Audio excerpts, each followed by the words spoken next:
Como é que estamos? Tudo bem? Espero que sim, né? Então, pessoal, a gente vai falar mais de política um pouquinho. A gente vai falar sobre esse país chamado Inglaterra, né? A gente vai falar sobre como ela deixa de ser uma monarquia absolutista e passa a ser uma monarquia parlamentarista, tá bom? A gente vai ver tudo isso aí com muito detalhe, pra gente não se perder, a gente compreender o que é um sistema de governo. Esse assunto aqui do oitavo ano, por exemplo, ele é considerado um dos mais difíceis, né? Então, se você não entendeu à primeira vista, não se preocupe não, porque você vai assistir essa aula, né? Você vai assistir essa aula aqui, que o tio está explicando, né? Depois você vai dar uma lida no texto, você vai no texto dar uma lidazinha aí no capítulo 1, a partir da página 6, né? Você vê o que é que está dizendo, vê o que é que o tio está falando, o que é que combina lá com o texto. Depois, se você quiser realmente fixar o assunto, tenta ler, escrevendo em anotações ali do lado de um post-itzinho, uns resumozinhos, que você vai fixar mais ainda o assunto, tá bom? Você vai aprender a argumentar, a descrever, a narrar alguma coisa, vai ficar ótimo para vocês. Então, assim,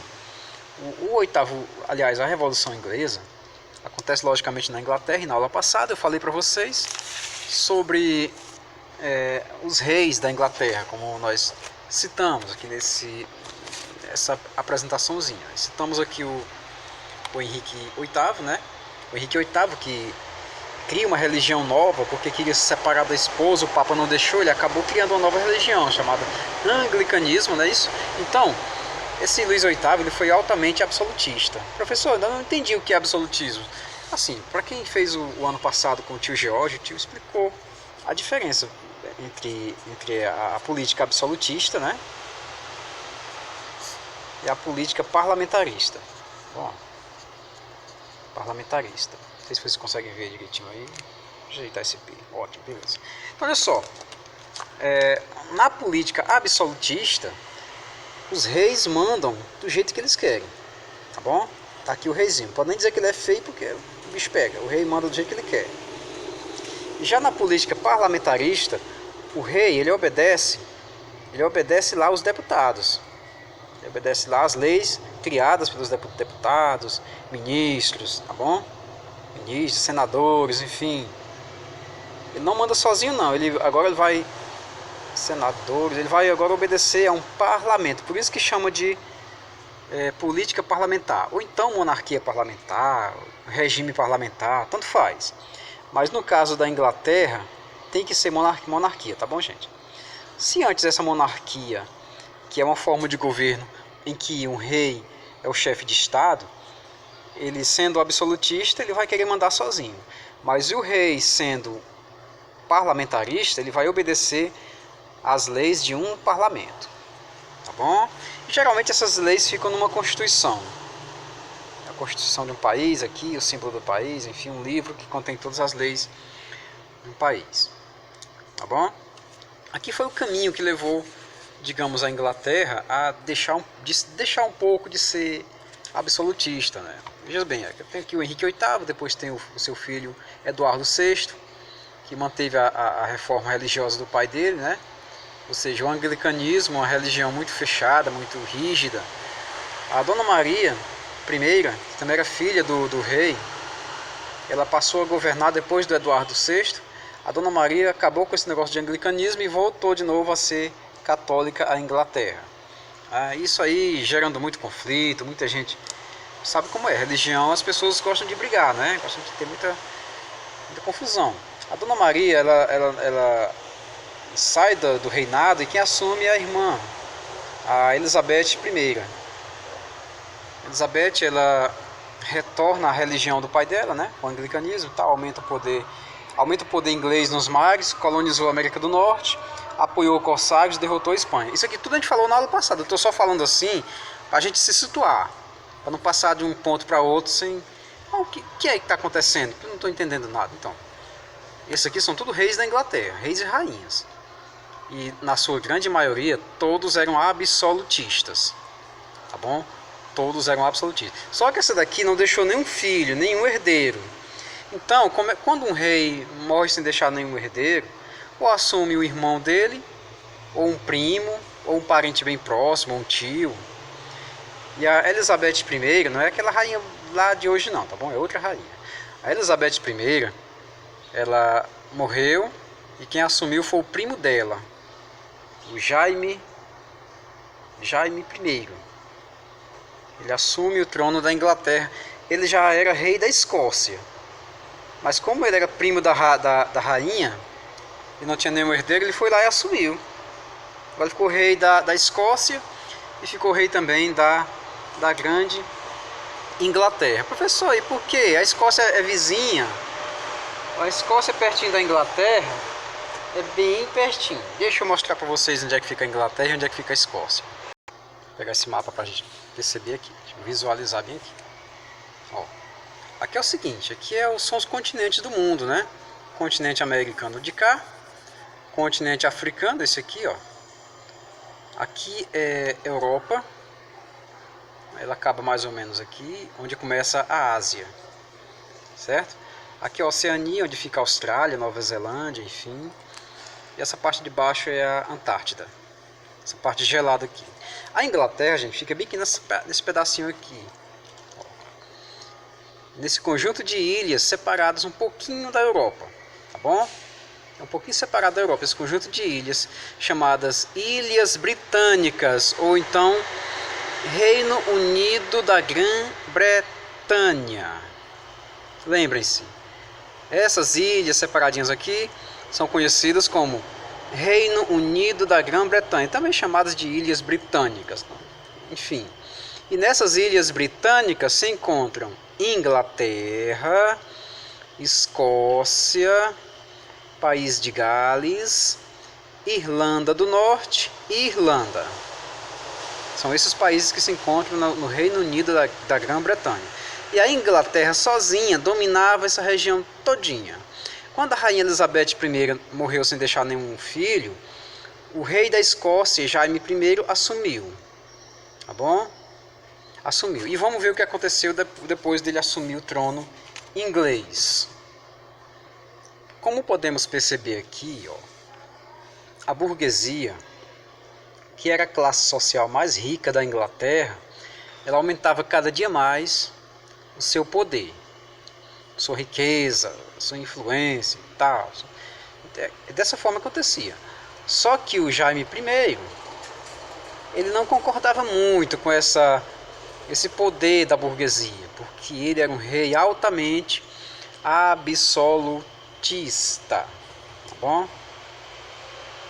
Mas apesar dele ser absolutista, ele deixava conviver muito bem com a burguesia, porque a burguesia ela era muito ligada ao parlamento. Já expliquei para vocês o que é parlamento, né, meninos?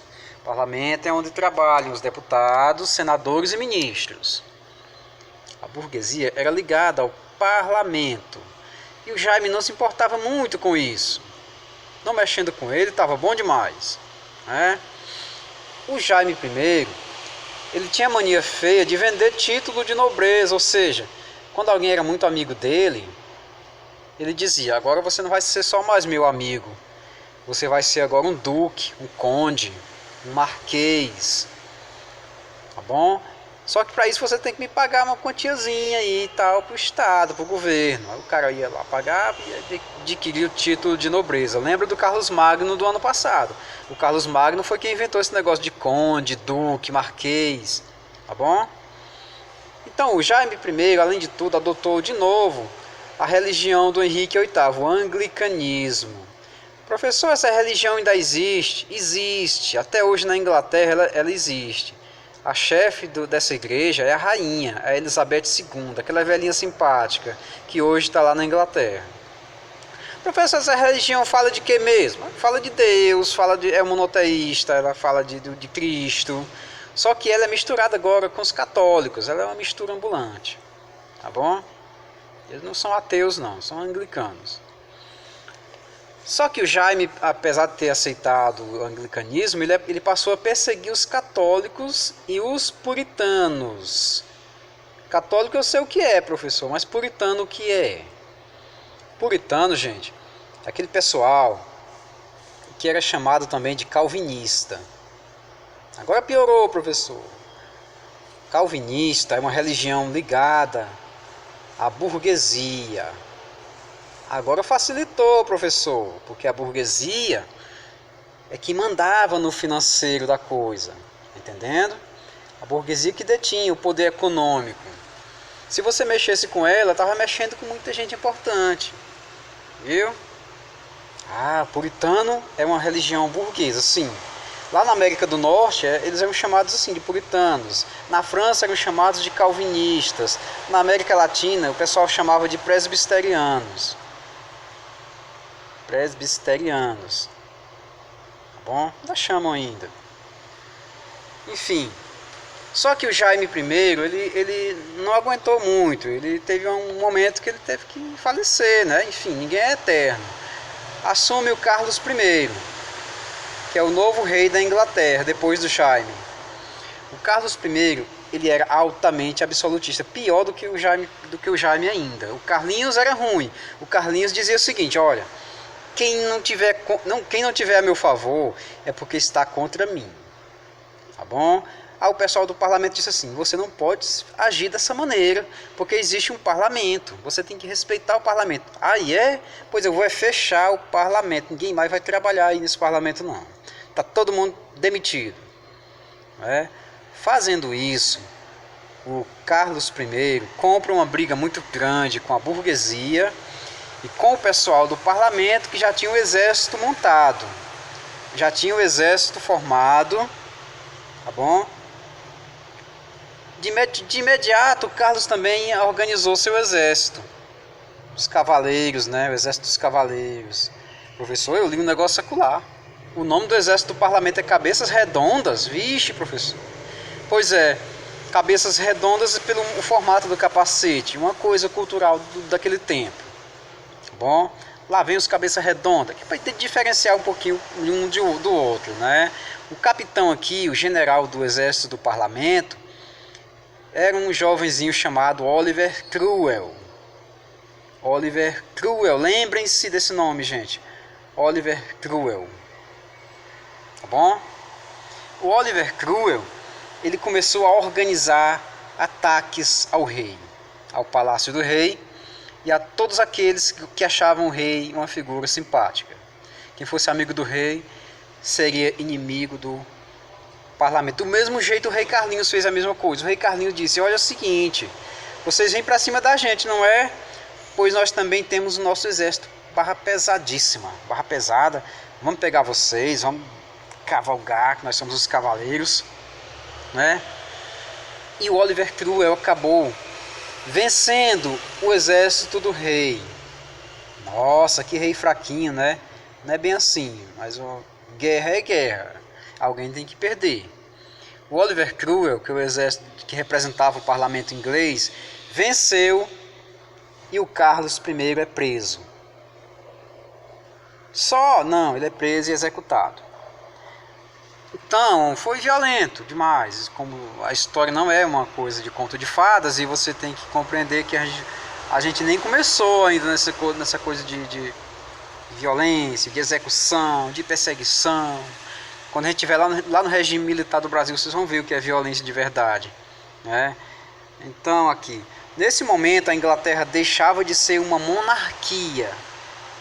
Ela não era mais uma monarquia. Agora a Inglaterra era uma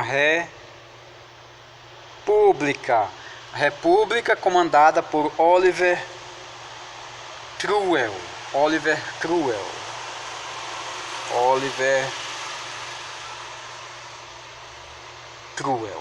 Agora era quem mandava e desmandava na República da Inglaterra. Professor, por isso que agora a Inglaterra tem uma rainha? Oxente, professor, como é que ficou uma república e tem uma rainha? Pessoal, reis não mandam e não existem nas repúblicas, tá bom? Como assim? Deixa eu explicar uma coisinha para vocês. Vocês devem entender que as formas de governo, elas não são iguais.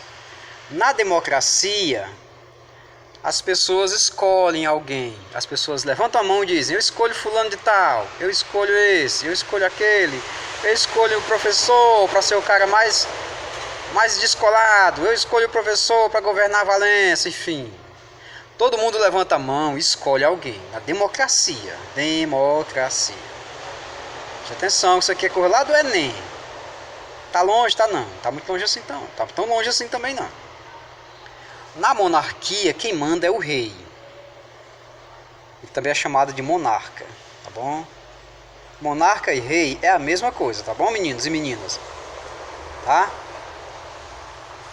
Na república, todo mundo escolhe uma pessoa e essa pessoa vai representar todo mundo. Percebam a diferença de república para democracia. Na democracia, todo mundo levanta a mão e escolhe alguém. Viu? É um exercício. Democracia é um exercício. Todo mundo levanta a mão e escolhe alguém. Tá bom? Mas não dá para todo mundo fazer. Suponhamos que não tenha presidente no Brasil. E aí? Não dá para todo mundo governar ao mesmo tempo. Então tem que escolher alguém para governar, para representar todo mundo. Então todos levantam as mãos e escolhem aquele lá para representar todos. Isso é uma república. Tá bom? Entendam. Eu quero que vocês entendam isso aqui. Na democracia todo mundo escolhe? Sim. Ótimo. Todo mundo escolheu. Só que todo mundo não vai poder governar junto ao mesmo tempo. Então o pessoal passa para ser uma república democrática. Ou seja, o pessoal escolhe um só e essa pessoa vai governar em nome de todo mundo. Se ele fizer alguma porcaria, é todo mundo que vai sentir os efeitos. Já o rei, ninguém escolhe, ele nasce. Ele tem família real, enfim. Tá bom? Essa é a diferença. Então, hoje nós ficamos na República de Oliver Cromwell. Oliver Cromwell proclamou a República. Depois, o Oliver Cromwell vai sair e a Inglaterra volta de novo a ser uma monarquia. Tá bom? Entenderam esse pedacinho? Se não, vê a aula de novo, deixa nos comentários que o tio responde, tá bom? Beleza? Então ficamos hoje, por enquanto, com essa aulinha. Próxima aula a gente vai falar do governo de Oliver Cromwell, de como ele deixa de ser república de novo e a Inglaterra volta a ser monarquia. Os filhos deles acabam deixando, né? Enfim. Então se cuidem, fiquem na paz, fiquem de boa. Tchau, gente.